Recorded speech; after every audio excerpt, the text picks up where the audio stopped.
চাঁদপুরে জাহাজে দুর্বৃত্তদের ধারালো অস্ত্রের আঘাতে বেঁচে ফেরা একমাত্র স্টাফ আহত জুয়েল রানা ঢাকা মেডিকেলে চিকিৎসাধীন। চিকিৎসকরা জানিয়েছেন তার শ্বাসনালী কেটে গেছে।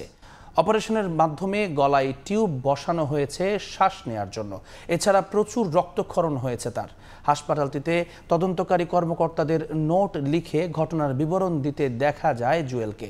রোববার রাত ৩টার দিকে জাহাজ নোঙর করার পর সবাই যখন ঘুমিয়েছিলেন তখন একাই জেগেছিলেন তিনি। এরপর রাত ৪টার দিকে দুর্বৃত্তরা জাহাজে ঢুকে জুয়েলের গলা কেটে পরে বাইরে থেকে কেবিনে ছিটকিনি লাগিয়ে দিয়ে যায়। তবে তাদের কাউকে চিনতে পারেননি জুয়েল। তার বাড়ি ফরিদপুর সদরে।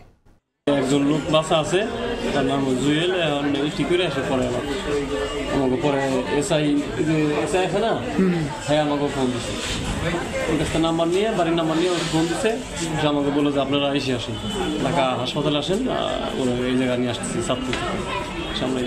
ডাকাতরা নির্মমভাবে ওদের হত্যা করছে, 7 জন মেরে ফেলছে জায়গায়, একাই জীবিত আছে।